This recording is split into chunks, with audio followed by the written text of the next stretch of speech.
প্রথমে বক্তৃতা নিয়ে আসার জন্য অনুরোধ করছি আয়েশা আক্তারকে।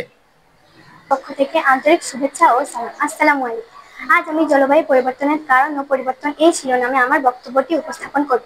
জলবায়ু পরিবর্তন মানে হলো পৃথিবীর আবহাওয়ার দীর্ঘমেয়াদী পরিবর্তন। এর মূল কারণ হলো মানুষের বিভিন্ন অসচেতন কর্মকাণ্ড, যেমন শিল্প কারখানা ও যানবাহনের ধোঁয়া, নির্বিচারে বন উজাড়, অতিরিক্ত রসায়ন ও কীটনাশকের ব্যবহার।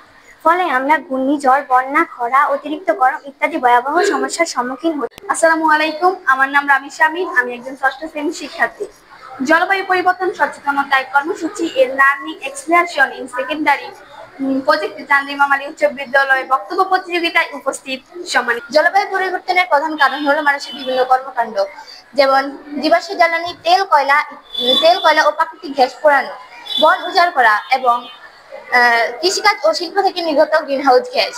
আর আজকে বক্তব্যের মূল বিষয়টি হচ্ছে জলবায়ু পরিবর্তনের কারণ ও প্রতিকার। জলবায়ু পরিবর্তনের প্রধান কারণ হচ্ছে মানুষের বিভিন্ন কর্মকাণ্ডের ফলে গ্রিনহাউস গ্যাস নির্গমন, যার ফলে বন উজাড়, যার ফলে পৃথিবীর গড় তাপমাত্রা বৃদ্ধি পায়। জলবায়ু পরিবর্তনের কারণ হচ্ছে গ্রিনহাউস গ্যাস নির্গমন, বন উজাড়, শিল্পায়ন ও নরাগায়ন। জলবায়ু পরিবর্তনের প্রতিকার: নরাগায়নযোগ্য শক্তির ব্যবহার, বনভূমি রক্ষা ও বনায়ন, টেকসই জীবনযাত্রা, আন্তর্জাতিক।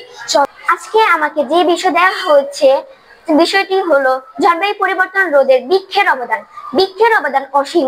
জলবায়ু পরিবর্তন একটি বড় সমস্যা। জলবায়ু পরিবর্তনের কারণে পৃথিবী ব্যাপক ক্ষতিগ্রস্ত হচ্ছে।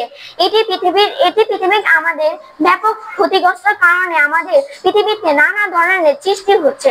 যেমন জলবায়ুর পরিবর্তনের কারণে আমাদের দেশে ঘূর্ণিঝড়ের মোকাবেলা